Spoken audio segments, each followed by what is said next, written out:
Hi, this is Kathy from Gadget Stop 321, and in today's video, I'm going to be taking a look at a Lamy Mystery Ink. I ordered an empty bottle from Goulet Pens, and they said you couldn't choose what color cap you get with your bottle, so they just sent a random empty ink bottle that I guess they use these for making their ink samples, and I got one with a purple lid. Now, there's no label on the ink bottle itself, and it still has all the little blotter papers, so that's why I chose the Lamy bottle. But since it has this little divot in the bottom, there was more than 2 milliliters of ink still left in the bottle, so I syringed it out and put it in a sample vial and went through my battery of ink tests with it. Now, there's also not a label of what the original ink was. They've got a sticker that is just for their own internal system that just says empty bottle, but I want to see if the barcode underneath doesn't look like, no, it's not labeled as anything either. So I'm going to have to do a little research. I'll mention, if I find out what for certain, a reasonable amount of certainty, what type of ink it is, I will leave it in the description. If you think you know what type it is, once you see the characteristics of this ink, let me know. But I'm going to go through my normal routine here. I'll do a writing sample on 52 GSM Tomoe River paper using a variety of pens and nib sizes ranging from a Pilot Extra Fine to a 1.5 stub nib. I've done some writing samples on other types of paper. I'll take a look at those. I will compare my Lamy Mystery Ink to similar inks from my collection. And finally, I'll take a look at the results of a water resistance test and a chromatography. Writing with this ink with a glass dip nib was pleasant. It came off the nib rather uniformly. The swatch that I made with tweezers was really fun on all the papers. It just instantly grabbed the paper and made a really crisp line, and it was very satisfying. It had a really luxurious feel.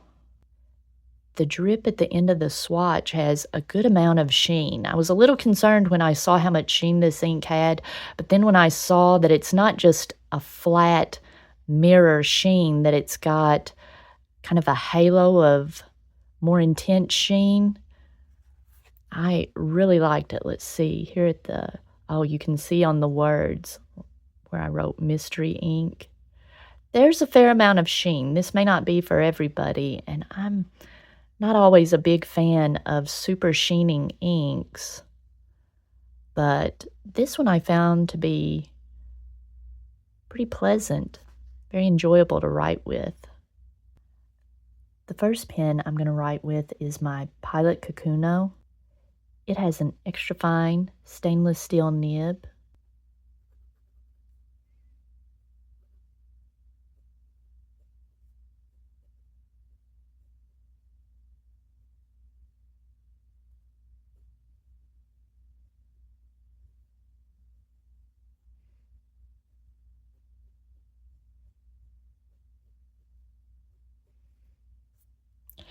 This isn't a very large amount of ink that's being put down by this extra fine nib, but you wouldn't know that. It doesn't feel dry at all. It felt very pleasant.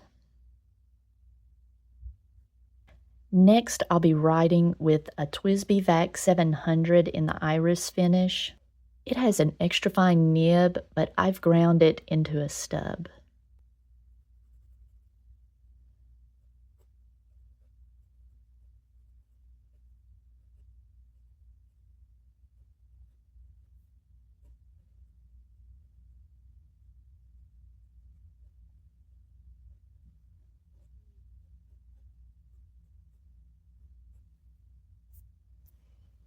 Again, not a super wet write. I shouldn't say that. It's not that this pen isn't a wet writer.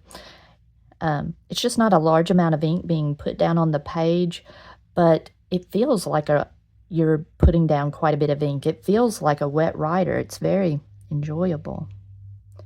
I'm going to try a bit of reverse writing with this nib also.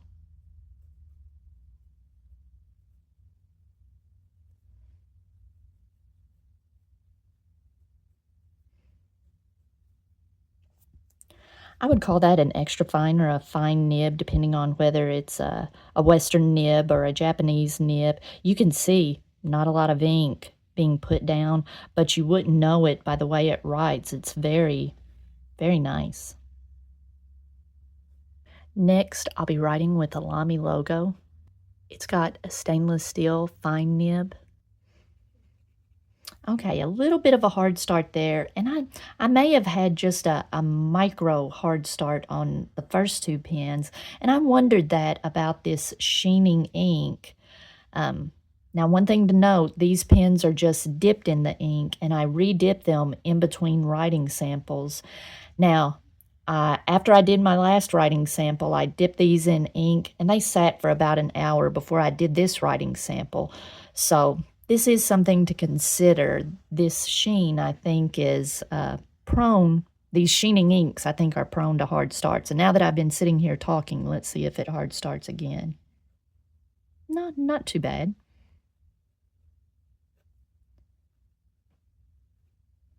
A little bit of skipping there on the two L's.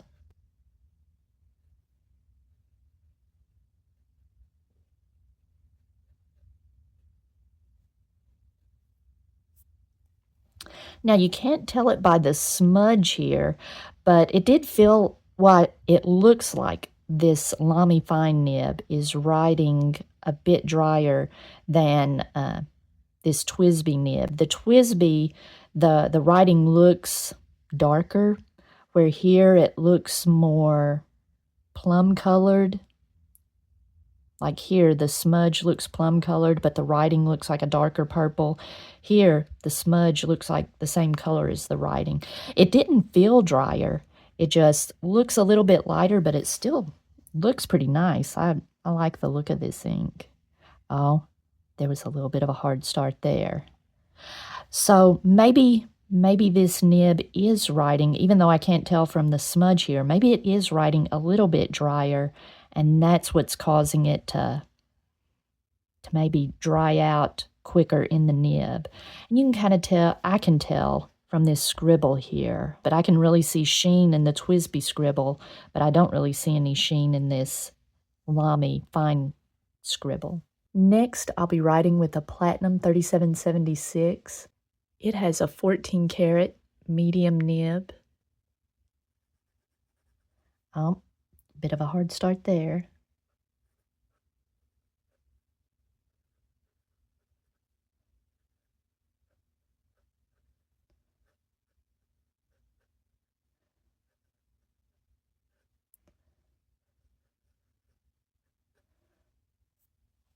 Now, Platinum is known for its nibs having a little bit of feedback. They're not glassy smooth.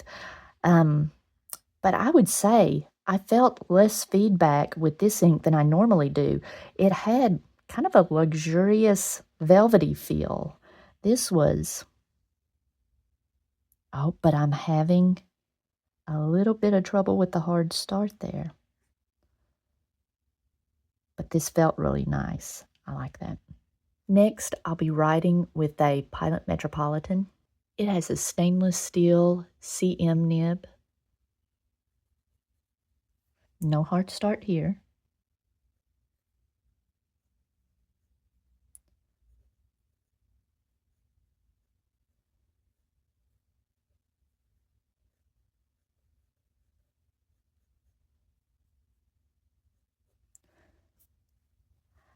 Not a lot of ink being put down. This Pilot CM nib doesn't put down a whole lot of ink, so some inks feel really dry and unpleasant, but this ink, it didn't really feel glassy smooth. It, kind of like I mentioned with the Platinum, it felt kind of velvety, kind of luxurious. It made the nib feel kind of soft. I I guess because I was writing with such a light touch, I guess with those drier inks, a lot of times the inks with low saturation, I guess psychologically you feel like you have to press a little bit harder. Here, I wrote with such the lightest touch. Oh, but I had a little bit of a hard start there. I'm sitting here talking.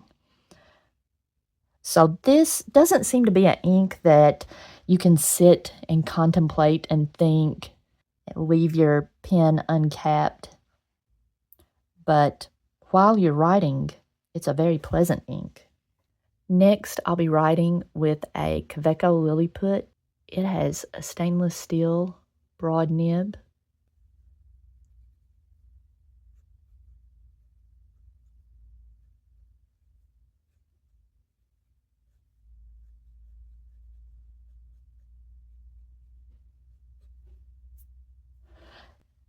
This felt like it was a gusher. I'm kind of surprised that there wasn't more ink than this. This is a good amount of ink for this nib, but it just felt so smooth. It felt like there was even more ink than this. It was very pleasant.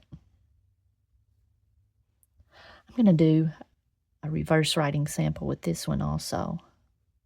Yeah, this is really nice.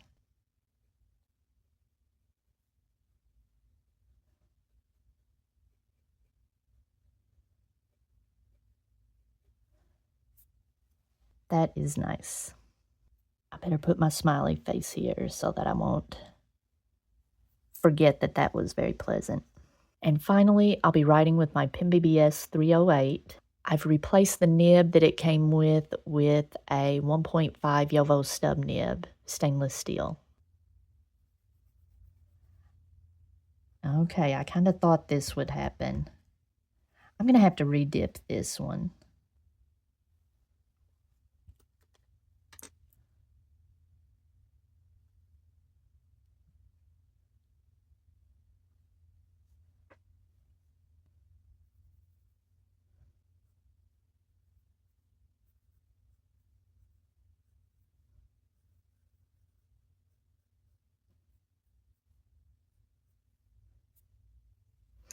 And very wet, feels very luxurious and velvety as you write.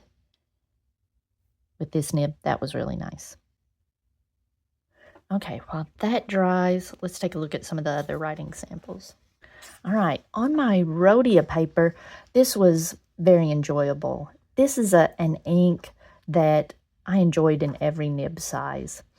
Now, you notice here I had paused on the 1.5 stub nib. I had paused to think, oh, how do I want to describe this? It was smooth, but it had not just a glassy smooth, and I decided to write velvety, and I had just a slight little hard start there.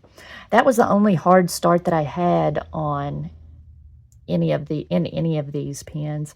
They were all just very enjoyable to write with. And that ink swatch that I made was just so crisp.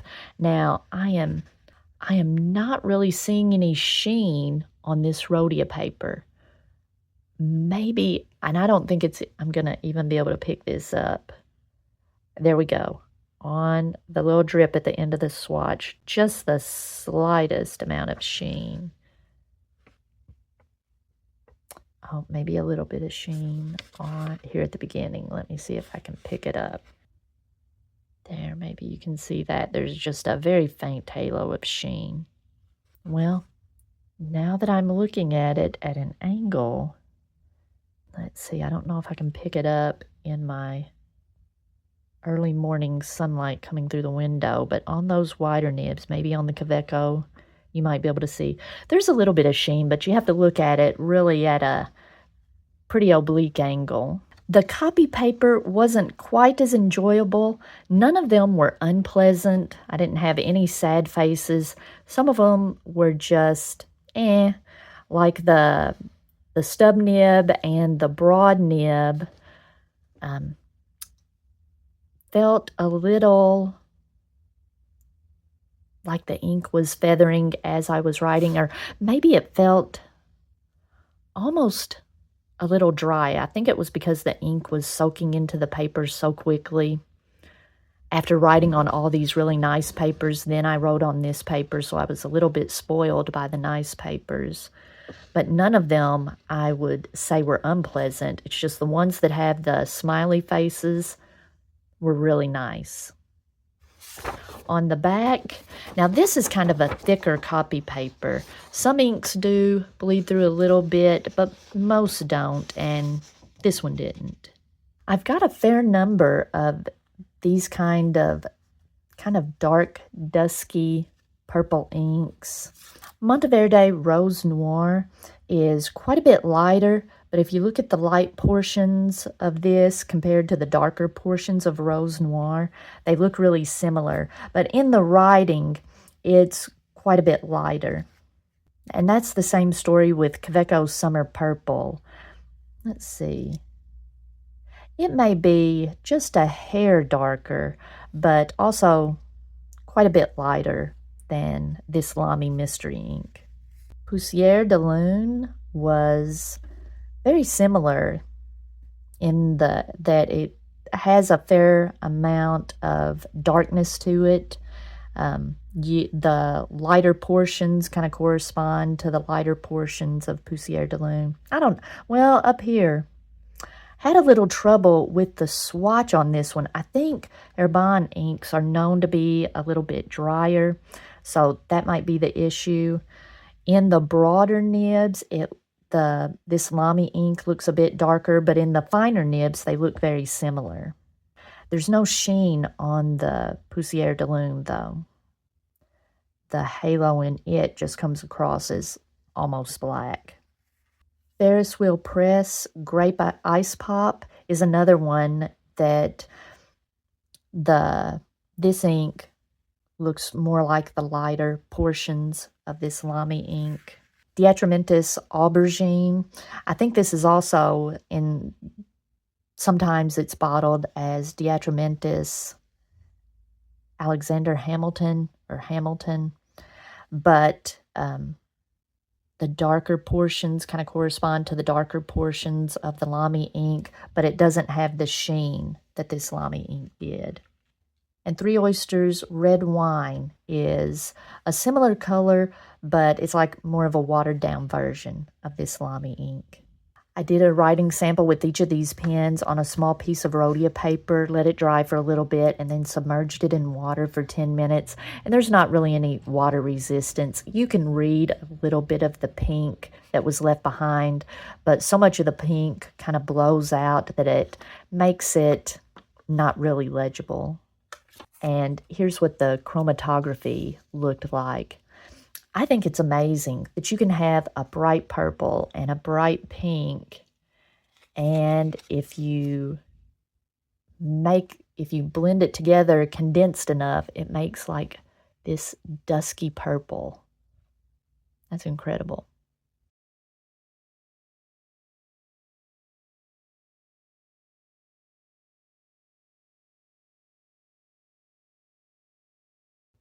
Okay.